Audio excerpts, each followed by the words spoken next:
us who this committee is. Wow. Tell us this committee. I cannot. Who is this committee? No, I cannot. No, I cannot. I cannot tell you that. Maybe at the end of the season they'll reveal themselves. Right now, they feel like their anonymity allows them to be as fair and honest as possible. Now, listen, I can take the pulse of the country. I know what day it is. I understand what's going on in the national news. And I understand that these are the results everyone's waiting for. Updated tiers, new names on them, except for the bottom two. Bottom two remain the same. The Jets stay the Jets. The NFC East stays the NFC East. The third to bottom tier, going from bottom up. We've changed the name of that tier to mock draft season. All those fans of those teams are staring at mock drafts, except for the Texans who don't have any draft picks because of Bill O'Brien, but everyone else staring at mock drafts. Now to the teams that actually matter a bit. Hanging on barely. My Chicago Bears, my beloved Chicago Bears, I've got to say, I've been uninspired with their offense as of late. My beloved Cam Newton and Wild's beloved Patriots, I've been uninspired with their play as of late, but they're still alive. San Francisco their quarterback got hurt. Detroit and Oakland kind of middling. Now let's move on to the top four tiers. Let's move on to the teams that really, truly matter. We'll start with the playoff threat tier. You see who's on there all of a sudden? Good God, that's Tua Tagovailoa's music. The Miami Dolphins, above 500, great coach in Brian Flores. You know who's next to him, who also moved up? One of the teams Brandon was high on. The Colts, Phillip Rivers. Are you going to get good Phillip or bad Phillip? Who knows? But Darius Leonard's back makes them dangerous. And then the Browns, we didn't dock them too much because they lost the game that they lost this week. I would argue that no one could have won. Well, actually, obviously, Oakland could have won. Let's move on to the Browns. I don't want to argue about that. Now to the teams that truly matter. Super Bowl eligible. Folks, I will stake my reputation as America's preeminent prognosticator on this. The Super Bowl champion is going to come from one of these top three tiers. Every other team is just playing for participation trophies. The Ravens and Seahawks, however, have moved down from top contenders to this tier because the number one contender, the clear team most likely to take out the champs, are Brandon's beloved Pittsburgh Steelers, and then there's, of course, the champs. The champs stay the champs. I know their blowout wins don't count to anyone except for me, but so there it is. There's the updated tiers. Unlike last week, Brandon, I am certain this is going to be a very quick segment because you have no issues whatsoever because this week they are flawless. Well, I have so many issues. First of all, when I first saw these tiers, I was like, why did he change the names of the tiers? Like, I was enjoying them. And I was like, man, Nick is just throwing me all off. I had a game plan. Then I realized, like, everyone does these mock rankings. I love it. So great job with that. But when you throw back up the tiers, Nick, I don't understand why you won't respect the Seattle Seahawks and the Tampa Bay Bucks. They should be right there as a contender with the Pittsburgh Steelers. They are that good. So I gotta look at you there in your eyes and say, brother, you continue to get this wrong. I love how you have the champs there. But then also last week, okay, let's go down to the NFC East. Someone has to win this division, Nick. Wilds petitioned this last week. Do you listen to the people? Does the committee listen to the people? I would like to see the Philadelphia Eagles, okay, as a playoff threat. Can we get this done? Wow. Okay, so the committee thought long and hard about that because there is a bit of lack of tier integrity because by the rules, one of those teams is going to make the playoffs. That was Wild's point. That was your point, Brandon. We thought about it and we talked about it. And the resolution we came to is this. Someone from that division can move up, but the committee. But Wilds, what we need is for someone from that division to win some non-divisional games. So like Philly got a win again, but it was against the NFC East. So you're beating up amongst each other. We need some out-of-division wins if the NFC East wants any respect whatsoever. When we watched that Eagles-Cowboys game, Wilds, and I'll throw it to you, we actually got to see in real time what it would have been like if you just let a fan play quarterback. And we got to see Pat DiNucci play.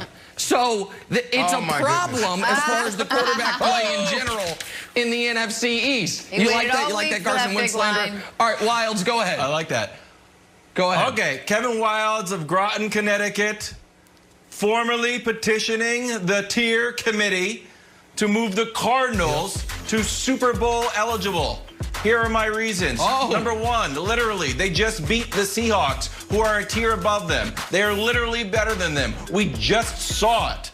They are 5-2, but their point differential is plus 57 versus Seahawks plus 41.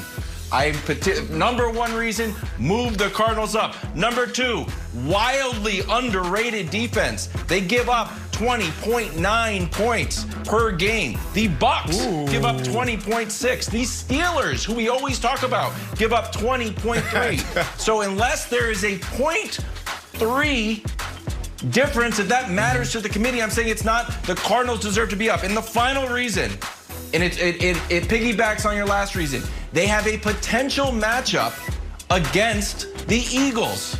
This would, if the Saints currently have it, but if the Cardinals could sneak in, go to Philadelphia, it's kind of like a low-key bye. And for those reasons, I petition the committee to move the Arizona Cardinals up to Super Bowl eligible. So here's the thing. The Cardinals were the toughest omission.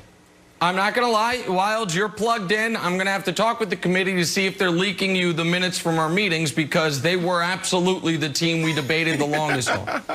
And the reason that they are not quite where you would like them to be is twofold. One is due to the loss of Chandler Jones. Chandler Jones has been one of the most underrated defensive players in the league the last decade. Some of those defensive numbers, Wildes, we feel are a little inflated due to prior to Chandler Jones's injury, and you worry about their ability. You're going to have to beat Seattle and or Green Bay to make it to the Super Bowl.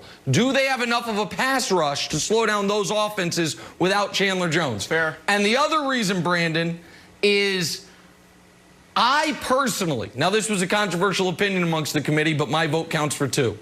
I need to see a little more from Kyler. A little more. Kyler's highs are incredibly high. But I feel like right now he's at a place, and there's not a knock on him. He's a young player. He played a season and a half in this league.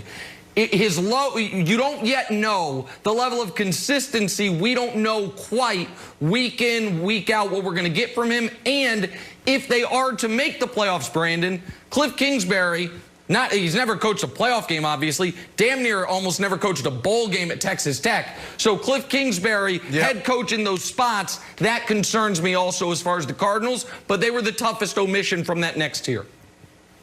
Okay. No, I love their brand of football. Arizona can easily move up a tier, Wildes. I think you did a phenomenal job of laying that out. Hopefully, they listen to the people. I don't know what type of government this is, what branch it is, but Nick, it seems like you run this yourself. You keep talking about this committee. You keep talking about, people counting our minutes, right? We want you guys to listen to us. We, the people, know what we're talking about. Move the Arizona Cardinals up. Move the Seattle Seahawks up to #1 contender, or you have to change that title. And also the Tampa Bay Buccaneers. Your hatred for Tom Brady continues to get in your way. You are one of the smartest on television, breaking down all sports. Do not let your hatred for Tom Brady destroy your credibility. Please don't. Okay, so the committee anticipated that there would be some personal attacks, and so we're ready for those. But I do have some good news for you, Brandon. If the Tampa Bay Buccaneers, I promised you this a couple weeks ago, I said if they beat the Packers, we'd move them up a tier. We'd move them up a tier, and we did. They're up a tier higher than they were. The committee has decided, one could say prematurely, if they beat the Saints, they'll move up again. And then, Jen, I think we're going to discuss that here. Maybe I'm wrong, but I think we're going to discuss that. We're going to have to put them up there with champs. We're going to have to put them up there. We had a great slate of football this weekend, a bunch of awesome games. All right, check out these three big ones that'll be on Nick's TVs this weekend, starting with Thursday Night Football tomorrow on Fox. Nick, what outcomes here would get you to vault any teams up a tier or perhaps move anyone down? Exactly right. If Green Bay loses to San Francisco, they're going to have to drop.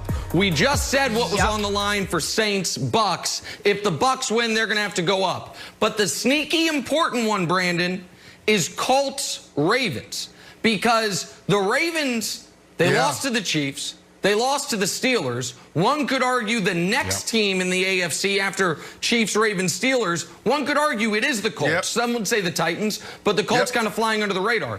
If they lose to the Colts, Brandon, I think we have to reevaluate Baltimore this year in its entirety. So those are the games that could have the biggest impact on what these look like next week. I agree with you. I really like the Indianapolis Colts because of what they can do on defense. And then offensively, you do have the pieces there. But it all comes back down to Phillip Rivers. And you said it earlier. So if Phillip Rivers can get it done, and then this is a good Phillip Rivers, they can easily go in there and beat the Baltimore Ravens, Nick. It's a huge game. It's a huge game. Let us put that on the burner for a second. Take a turn. Talk about the hottest rumor in the NBA this morning. Guess who is rumored to be going to Philly? The Beard. Chris Broussard joins the conversation to discuss next.